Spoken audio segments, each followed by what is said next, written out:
Hello students, तो आज हम आपके लिए लेकर आए हैं अध्याय 3 परमाणु और अणु।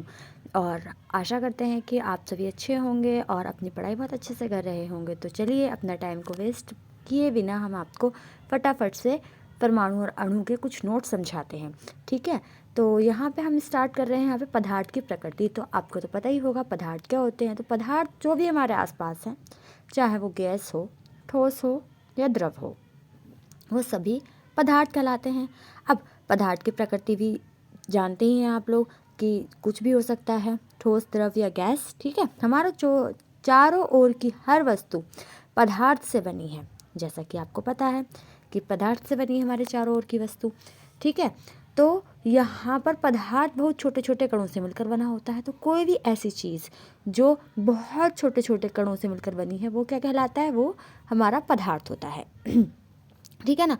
अब परमाणु की अगर हम बात करें तो परमाणु क्या होता है? ठीक है, तो परमाणु होता है जो भी किसी भी चीज़ की वह छोटी से छोटी इकाई जिसको हम बहुत ज़्यादा विभाज्य नहीं कर सकते। विभाज्य मतलब कि तोड़ नहीं सकते। वो क्या होते हैं? वो हमारे परमाणु और अणु कहलाते हैं। ठीक है, लेकिन हम इनकी अलग अलग डेफिनेशन पढ़ेंगे कि परमाणु और अणु क्या होते हैं। जैसे कि यहाँ पे दिया हुआ है परमाणु। तो परमाणु जो होती है किसी भी तत्व का सबसे छोटा कण होता है। तो कोई भी तत्व हो, ठीक है, एनीथिंग, कुछ भी हो, उसका सबसे छोटे से छोटा कण जिसको अब हम और आगे तोड़ नहीं सकते, वो क्या कहलाएगा? हमारा परमाणु। परमाणु स्वतंत्र रूप से नहीं रह सकता अधिकतर, मतलब कि ऐसे ही नहीं मिल सकता, स्वतंत्र नहीं होता है। जैसे अगर हम बात करें हाइड्रोजन की, तो हाइड्रोजन है हमारा, ठीक है, ऑक्सीजन है, सोडियम है, तो ये सभी क्या है? ये हमारे परमाणु हैं और ये स्वतंत्र रूप से नहीं रह सकते। अब डाल्टन का परमाणु सिद्धांत क्या होता है?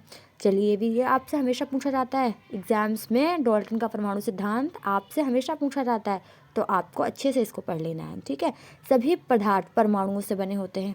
हाँ, ये बात बिल्कुल ठीक है कि सभी पदार्थ, क्योंकि अगर हम, जैसे कि हम आपको एग्जाम्पल समझाते हैं, आप कोई दीवार को बनाना है, ठीक है, उसके लिए आपको एक ईंट से तो आपकी दीवार बन नहीं जाएगी, तो आपको इसमें ईंट लगानी पड़ेगी।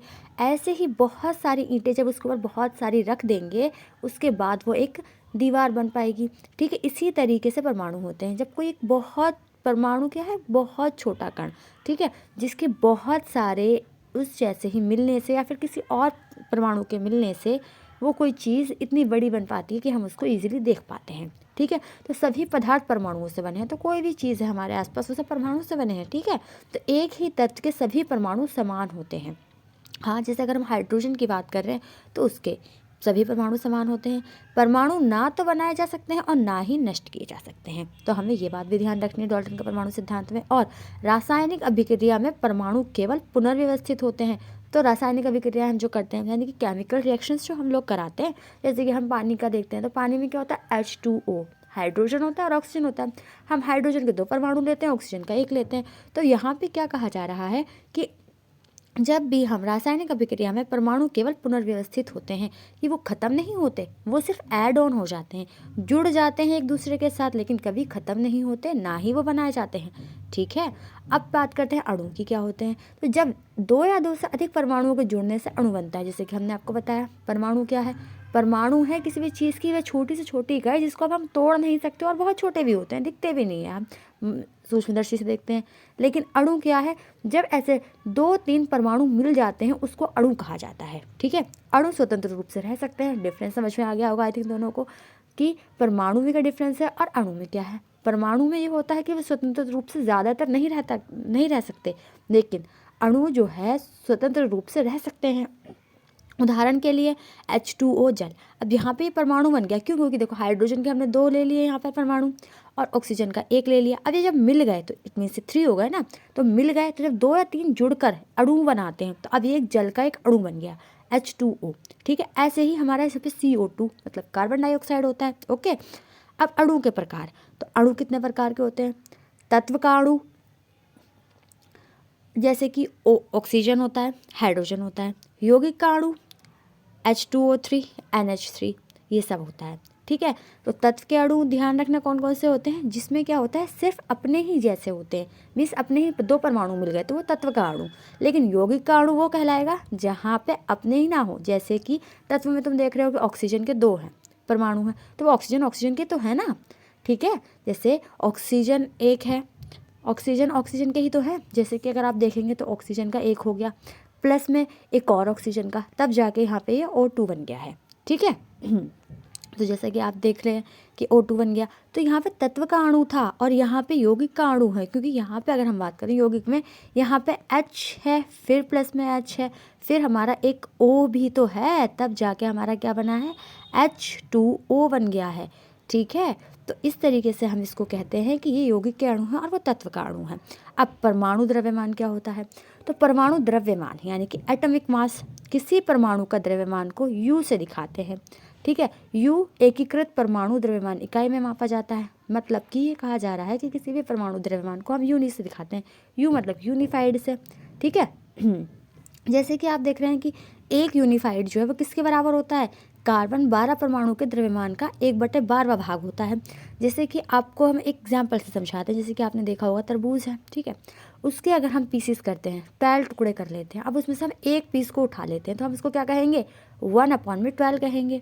ठीक है। तो उसी तरीके से जो 1 यूनिफाइड है वो क्या है, कार्बन 12 परमाणु के द्रव्यमान का 1/12वां भाग है। ठीक है। तो उसको कहा जाता है परमाणु का द्रव्यमान। अब अगर हम बात करें अणु के द्रव्यमान की, तो अणु में उपस्थित सभी परमाणुओं के परमाणु द्रव्यमान का योग। ठीक है। तो अणु में, तो एक अणु में जितने भी परमाणु ऐड हैं, क्योंकि तुम्हें पता है अणु तो कई 2-3 परमाणु से मिलकर बनता है, तो अणु में जितने भी परमाणु मौजूद हैं उसके द्रव्यमान का योग। जैसे अगर हम बात करें तो H2O है, हाइड्रोजन है। हाइड्रोजन में आप देख सकते हैं कि 2 परमाणु हैं, ऑक्सीजन का 1 परमाणु है। लेकिन अब यहाँ पे हमें क्या करना है, 2 × 1 करेंगे प्लस में आ जाएगा। लेकिन हम यहाँ पे देख रहे हैं कि इसका द्रव्यमान कितना होता है, 16 यूनिफाइड। तो 16 प्लस करा तो 18 यूनिफाइड आ गया। ठीक है ना। इस तरीके से ही द्रव्यमान संरक्षण का नियम क्या होता है, ये बहुत पूछा जाता है, तो आपको ये भी पता होना चाहिए। किसी रासायनिक अभिक्रिया में न तो द्रव्यमान उत्पन्न होता है और न ही नष्ट होता है। ठीक है। ना तो द्रव्यमान को हम बना सकते हैं ना बिगाड़ सकते हैं, क्योंकि जैसे अगर हम आपको यहाँ पे एग्जाम्पल आपको दिख रहा होगा, 2H2O था, ठीक है, प्लस O2 है, इक्वल टू 2H2O हो गया।